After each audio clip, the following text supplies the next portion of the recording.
Right, तो चलिए शुरुआत करते हैं सुबह की तैयारी की। तो हमेशा की तरह जरा आज के मार्केट की बात कर लेते हैं। तो फेड आउटकम सुमित जी कब, आज रात को ही आना है, आज शाम को आना है। तो देखिए उसी का थोड़ा बहुत माहौल था बाजार के अंदर कि फेड आउटकम आने वाला है, और उसी के चलते बाजार थोड़ा सा उतार चढ़ाव, रेंज बाउंड, अलग अलग फेज में चलता रहा।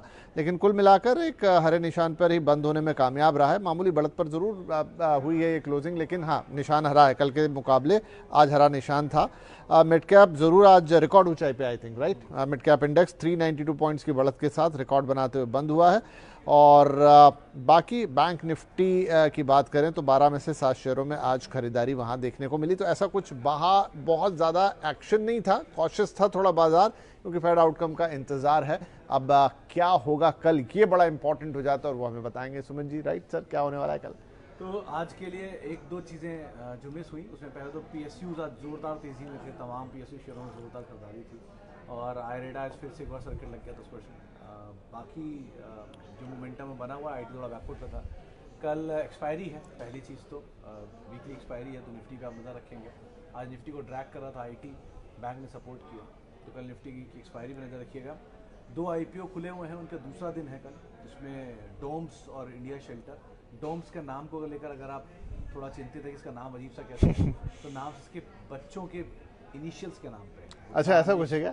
दानिश, आज मैनेजमेंट आई तो मैं उनसे पूछा भी था। ओके, तो बोले वो दानिश शायद बच्चे का नाम है, तो दानिश का डी एन ऐसे करके उन्होंने तो डोम्स रखा है नाम। उनके लोगों में भी बड़ा अच्छा से उन्होंने उसको एलैबोरेट किया, तो बढ़िया नाम है। सो डोम्स का आईपीओ अब तक करीब 6-6.5 गुना सब्सक्राइब हो चुका है। इंडिया शेल्टर 1.5 गुना सब्सक्राइब हो चुका है। कल आइनॉक्स इंडिया नया आईपीओ खुलने जा रहा है। ये 1200 करोड़ के दोनों आईपीओ थे, डोम्स और इंडिया शेल्टर, जिसमें बढ़िया सब्सक्रिप्शन आ भी रहा है। 350 करोड़ फ्रेश इशू है डोम्स में, ओएफएस है 850 करोड़, और उसमें 800 करोड़ का फ्रेश इशू है और 400 करोड़ का ओएफएस है। एक्सपेंशन के लिए दोनों की डिमांड अच्छी है, ज़्यादा बेटर डोम्स अगर आप जाना चाह रहे हो तो। इसके अलावा कल WPI के नंबर आएंगे, कल जिंदल सॉ की एक मीटिंग है, कल EMS जिसका जिक्र मैं पहले कई बार कर चुका हूँ, उसमें 4.5% शेयरों का लॉक इन खुलेगा, तो हो सकता है थोड़ी बहुत सेल ऑफ वहाँ पर आते हुए दिखाई पड़े, तो उस लिहाज से आप नजर रखेंगे। और अब स्लोली एंड स्टेडली आईरेडा का जो हैंग ओवर थोड़ा कम होता हुआ दिखाई पड़ेगा, तो उसको भी आप जरूर ध्यान रखिएगा। बाकी ओवरऑल सिचुएशन बेटर है, आईपीओ मार्केट दोबारा गुलजार हो गई है, और आप वीकली एक्सपायरी के दिन थोड़ा उतार चढ़ाव भी एक्सपेक्ट करके आप मार्केट में चलिएगा। राइट, तो कल के लिए हो गई अहम बातें, और आईपीओ का जिक्र, जो कि अक्सर सवाल फिर आपके यहाँ पर भी आते हैं। तो सुमित जी ने बता दिया, अगर निवेश ही करना है तो डूम्स बेहतर है, और डूम्स कैसे बनाए भी बड़ा इंटरेस्टिंग है। राइट, चलिए पहले सवाल की तरफ बढ़ते हैं सीधे। राकेश जी का सवाल है, sir your inputs on Sadhana Nitrochem Limited for long term. Rakesh ji ने पता ये सवाल कई बार ही पूछा। अच्छा, तो साधना नाइट्रो बहुत साल पहले 2008-9 में इसके बारे में पढ़ता था, फिर तो भूल भाल भी ओके, लेकिन ये आज मैं भी आने से पहले इसलिए पढ़ के आया इस कंपनी के बारे में, ये बहुत टाइम से पढ़ा नहीं था। ओके, राकेश जी, पहली रिक्वेस्ट है कि कंपनी लॉन्ग टर्म के लिए मत देखिएगा। केमिकल की ये कंपनी कामकाज करती है। पहली चीज़ में प्रमोटर अपनी हिस्सेदारी घटा रहे हैं विद टाइम। 74 थी, घटाते घटाते 71, 71.5 की रेंज में ले आए, नीचे ले आए काफ़ी। दूसरा, इस कंपनी के नंबर्स में ऑपरेटिंग प्रॉफिट मार्जिन ठीक है, लेकिन फिर भी कंपनी के नंबर्स श्रिंक हो रहे हैं। सो चला हुआ स्टॉक है, higher interest cost, higher debt side पर है इस कंपनी का।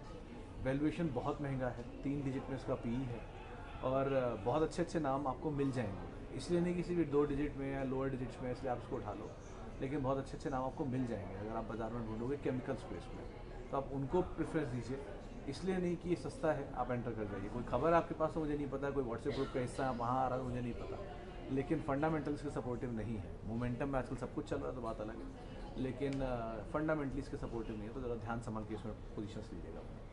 राइट, अगला सवाल जो है, अच्छा ये मैं बता दूं कि फिलहाल हम YouTube से सवाल ले रहे हैं। अगला सवाल जो है वो little Sehwag sir, Adani transmission में एवरेज कर सकते हैं, परचेज प्राइस 1230 है। बहुत ऊपर जाके लिया सहवाग साहब आपने, मतलब 740 पे पड़ा रहा है शेयर बहुत समय तक, फिर 800 रुपये पड़ा रहा बहुत समय तक, लेकिन आपने कब लिया जिसमें 2 अपर सर्किट लग गए और बढ़िया तेज़ी आ गई उसके बाद। सो ASM में आ गया स्टॉक, पूरे ग्रुप के stock, Adani Total, Adani Trans and all. So इन सब में से गिरावट आ रही है, लेकिन एवरेज करना चाह रहे हो तो आप थोड़ा थोड़ा करना है एवरेज।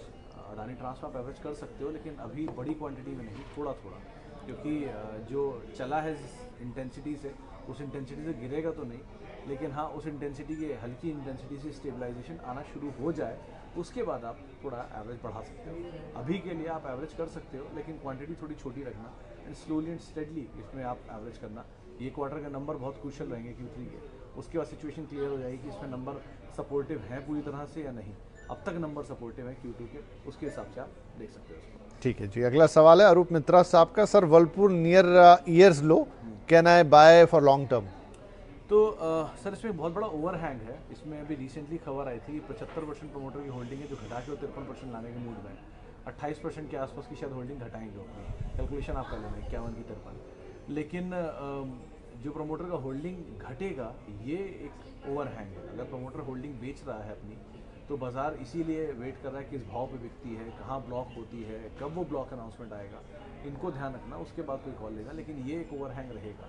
जहाँ जहाँ प्रमोटर होल्डिंग बिकने की बातचीत होती है वहाँ ओवरहैंग रहता है। तो थोड़ा ओवरहैंग को देख लो, एक बार स्टेबल हो जाए उसके बाद कॉल लेना, अभी नहीं एंटर करने लायक। ठीक है। गौरव अरोरा ये वही हैं जो कल भी आए थे, बड़े रेगुलर हैं हमारे शो पे, व्यूअर हैं, तो आज भी इन्होंने सवाल भेजा है। HUL के 8 शेयर हैं 2420 के भाव पर, 2 साल से हैं इनके पास। I want to switch, is it right time?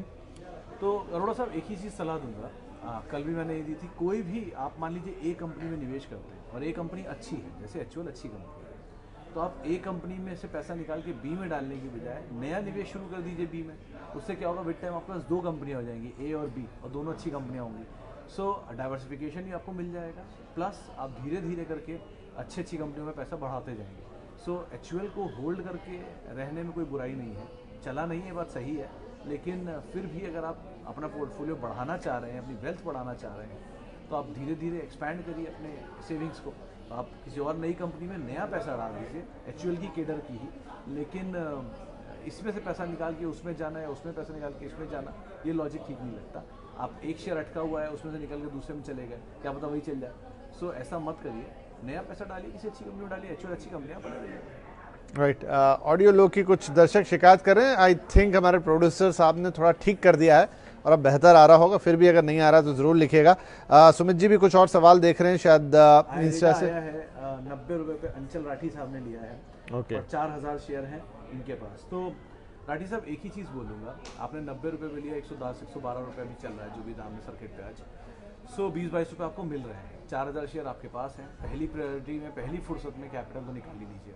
आप क्या, जिनके पास भी आईरेडा है वो पहली फुर्सत में अपना कैपिटल निकाल लें। कैपिटल निकालने के बाद आपके पास मुफ्त शेयर बचेंगे। आपने 30 पे लिया, आपने 40 पे लिया, आपने 50 पे लिया, 100 रुपये में जहाँ तक लिया, उन सबको पैसा बन रहा है, वो सब थोड़ा थोड़ा पैसा निकालते चलें। इसलिए ही कंपनी खराब है, इसलिए कि ये कहाँ से घूमेगा किसी को नहीं पता। 30 रुपये की चीज़ 100 रुपये में बिक रही है, 125 रुपये पर, 110 रुपये, तो 70-80 रुपये चल चुका शेयर है। यहाँ पर और ऊपर की गुंजाइश खुल भी सकती है, नहीं भी, लेकिन अभी तेज़ी है, और तेज़ी में कहाँ तक जाए किसी को नहीं पता। टॉप पे तो कोई नहीं बेच सकता दुनिया में। तो जो प्रॉफिट मिल रहा है उसमें से आप थोड़ा सा पैसा निकाल लीजिए, कैपिटल फ्री कर लीजिए।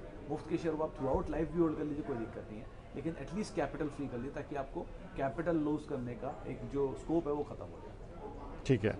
एक है सूरज कुमार साहब, Sumit sir, I bought snowman, Britannia, SBI and PNB, booked profit from my portfolio through mid and small cap. Can we add BOI, I think Bank of India? Also please suggest. तो snowman सही चुनाव है, मेरे ख्याल से आपने सुन के लिया है मुझे भी। तो सूरज जी, स्नोमैन में प्रमोटर बाय कर रहा है, इसलिए मैंने उसको कई बार बोला कि हाँ ठीक लग रहा है। 59 प्रमोटर बाय, 60 रुपये शेयर खड़ा है। सो प्रमोटर लगातार बाय कर रहा है, तो इसलिए ठीक लग रहा है वो। दूसरा नाम है ब्रिटानिया, सही वैल्यूएशन पर है, ये भी आप इसको भी होल्ड कर सकते हो। SBI भी ठीक वैल्यूएशन पर है, आप होल्ड कर सकते हो। PNB की बजाय आप बैंक ऑफ इंडिया में जा सकते हो। ये PNB बैंक ऑफ इंडिया के कंपैरिजन में थोड़ा महंगा है, वैसे सही है, 2 डिजिट का शेयर है, लेकिन बैंक ऑफ इंडिया ज़्यादा सस्ता है PNB के कंपैरिजन में। मिड कैप स्मॉल कैप से प्रॉफिट बुक कर लिया, ठीक किया, और उस पैसे का डिप्लॉयमेंट आप लार्ज कैप में कर सकते हो, वो स्टॉक्स में जो नहीं चले हैं। और ऐसे बहुत सारे नाम आपको, UPL नहीं चला है, डिवीस नहीं चला है, रेड्डी नहीं चला है, इन सब स्टॉक्स के अंदर भी आप आराम से पैसा डाल के बैठ सकते हो, जहाँ सेफ बेट आपको भी दिख रहा है, जहाँ पैसा खोने की गुंजाइश कम है। तो उनमें डालो, जैसे ही मिड कैप दोबारा सस्ते होंगे वापस लार्ज कैप से निकल के मिड कैप में आना। तो यही चलनी चलती रहेगी through out life. Right. Amit game शायद ज़्यादा खेलते होंगे, तो अमित भाई का सवाल है कि इरकॉन के शेयर इन्होंने 163.55 के दाम पर 495 लिए हैं। अब समझ नहीं आ रहा क्या करें, रखें या बेचें? अमित गेमिंग साहब, पहली चीज़ तो इरकॉन का भी FPO आया था, और जो दाम पे FPO था उसमें बहुत स्ट्रॉन्ग डिमांड थी, 4-4.5 गुना सब्सक्राइब हुआ था। सो मेरा ऐसा लगता है कि शायद ये दाम जब 4-4.5 गुना सब्सक्रिप्शन इसके OFS में आ रहा है, तो बहुत स्ट्रॉन्ग डिमांड है, और स्ट्रॉन्ग डिमांड भाव में रिफ्लेक्ट होनी चाहिए। तो फिलहाल तो बने रहो आप, और अप मूव आना चाहिए इसमें भी, और क्योंकि PSU में अच्छी डिमांड आ रही है, OFS पार्ट पे भी।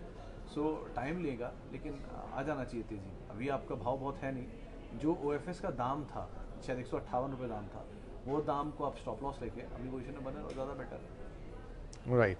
अब आप देख रहे हैं वहाँ से इंस्टा से लीजिए, चलिए कोई सवाल। गैस 21 शेयर 700 रुपये, what we can do, should we can hold because I am looking for long term. तो राजेश सर, एक चीज़ क्लियर है कि अदानी में 3 स्टॉक ऐसे हैं जिनमें प्रॉफिटेबिलिटी सपोर्टिव है। Adani Port, Adani Power, Adani Trans, इनके प्रॉफिटेबिलिटी सपोर्टिव है सो फार। अंबुजा ACC को नहीं गिन रहा हूँ मैं। बाकियों में अदानी टोटल, अदानी ग्रीन, इन सब में प्रॉफिटेबिलिटी सपोर्टिव नहीं है।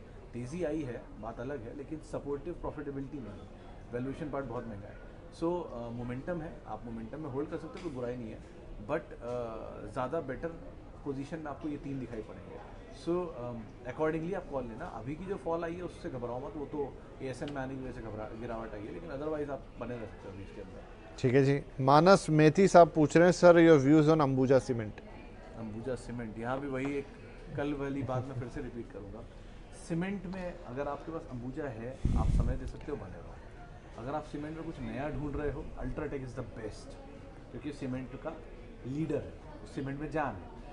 200 मिलियन टन की कैपेसिटी है, लार्जेस्ट प्लेयर है, तो उसमें तो आप बने रहो। सेकंड इज़ अंबुजा ACC मिला के। और अगर आप सीमेंट में और कुछ ढूंढ रहे हो तो JK Cement and Dalmia Bharat, इनको भी आप देख सकते हो सीमेंट में। अगर आप सीमेंट को छोड़ के अदानी वाले एंगल से खरीद रहे हो तो Adani Port, Adani Trans, Adani Power, ये 3 नाम वहाँ पहले बोले हुए मैंने, इनको आप देख सकते हो। तो दोनों तरह के विकल्प है आपके पास अंबुजा, आप बने रह सकते हो।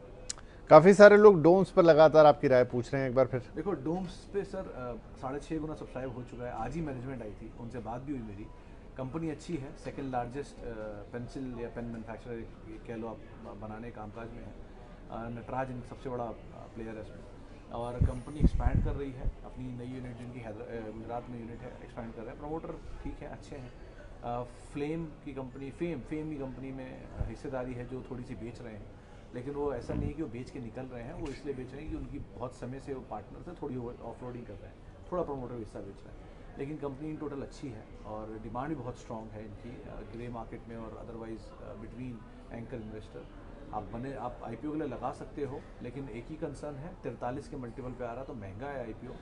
लिस्टिंग के साथ कॉल ली जाएगी किस दाम पर लिस्ट होता है उस पर, लेकिन सो फार एक अच्छी डिमांड है, उसके हिसाब से आप अभी के लिए देख सकते हो। लिस्टिंग गेन मिले तो आप एटलीस्ट प्रॉफिट बुक कर लेना बड़ी लेवल पर, और अगर नहीं बहुत गेन आता है तो आप फिर भी एक बार को देख सकते हो। लेकिन अभी के लिए 43 का मल्टीपल है, तो वैल्यूएशन महंगा है, लेकिन बाकी ब्रोकर सब खरीदारी की राय यहाँ पर दे रहे हैं। स्नोमैन पे फिर से एक सवाल है राहुल शर्मा जी का, इनकी शायद खरीदारी की प्राइस अलग है, 61-60 पे 350 शेयर हैं मीडियम टर्म के लिए। सर जी आपका व्यू क्या है?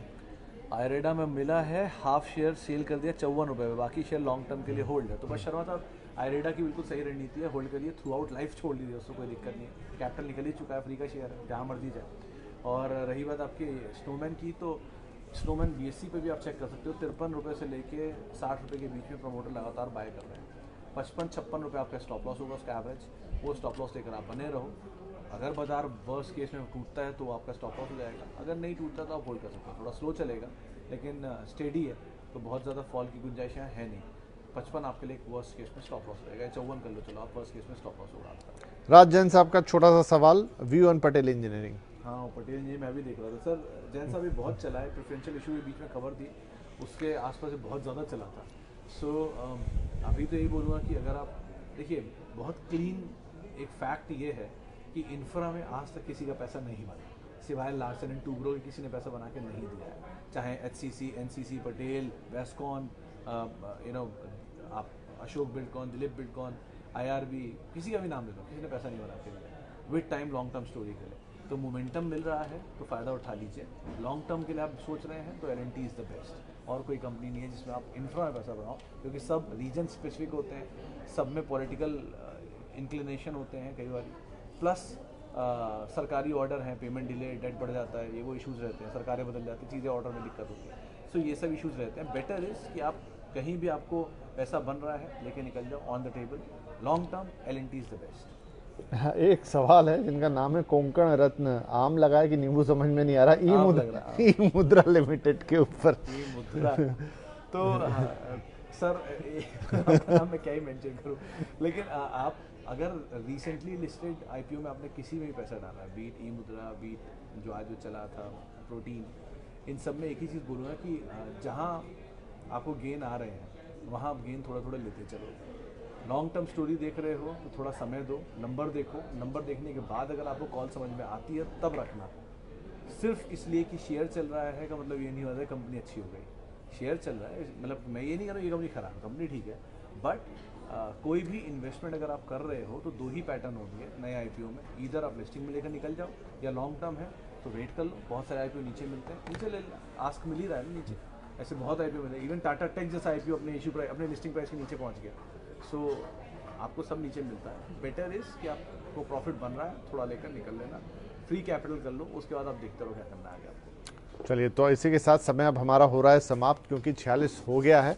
बहुत शुक्रिया सभी दर्शकों का, और लगातार सवाल आ रहे हैं। हम रोज़ सोचते हैं कि कैसे और इसको थोड़ा इम्प्रूव किया जाए, किसी दिन स्पेशल सेशन करने का भी सोच रहे हैं जहाँ सुमित जी आपके ढेर सारे सवालों का घंटों जवाब देंगे, तो उस दिन और सवाल ले पाएंगे। लेकिन फिलहाल आज के लिए शुक्रिया। जाने से पहले यही सलाह आपके लिए कि यहाँ पर जो भी राय बताई जा रही है वो एक अंडरस्टैंडिंग को बनाने के लिए, चीज़ों को समझने और पर्सपेक्टिव में देखने के लिए, लेकिन खरीदारी की सलाह आप अपने वित्तीय सलाहकार से लेंगे तो ही बेहतर। बाकी कोई भी फीडबैक तो हम दोनों के ट्विटर हैंडल है ही आपके पास, मेरा है @सुमित रिसर्च और विपिन जी का @विपिन भट्ट। आप हम दोनों को अपने फीडबैक और कोई भी टिप्पणी है वहाँ पर आप कर सकते हैं। और कल आपसे फिर मुलाकात होगी 3:30 बजे यहाँ पर। और बाकी विपिन जी अभी आई रहे अपने और कंज्यूमर फ्रेंडली शो के साथ। हाँ जी, अच्छा शो है, थोड़ा गंभीर शो भी है कि हम अक्सर बच्चों को कोसते हैं कि भाई आप बहुत फ़ोन पे लगे रहते हैं, लेकिन वीवो जो फ़ोन बनाने वाली कंपनी है उसने रिसर्च की, तो रिसर्च क्या कहें कि एक सर्वे किया, तो उसमें पाया कि जो माता पिता हैं बच्चों से ज़्यादा ख़राब है उनकी स्थिति। वो 6 गुना तक ज़्यादा फ़ोन पे टाइम देते हैं जितना बच्चों के साथ इंटरेक्ट करते हैं, और इसके चलते जो बच्चे और मम्मी पापा उनमें गैप बहुत बढ़ गया है, तो फिर वो 10 तरह के इश्यूज़ पैदा होते हैं। तो उससे आपको ज़रूर बचना है, ये बड़ी इंपॉर्टेंट टॉपिक है, ज़रूर जुड़िएगा हमारे साथ। और थोड़ी देर में लेकर वो टीवी पे देखिएगा वैसे यहाँ भी दिखाई देगा आपको, लेकिन हाँ थोड़ा सा गौर करने लायक टॉपिक है। तो थोड़ी देर में मुलाकात होती है। टिल देन कल फिर मुलाकात होगी आपसे 5:30 बजे। तब तक अपना ध्यान रखिए। नमस्कार।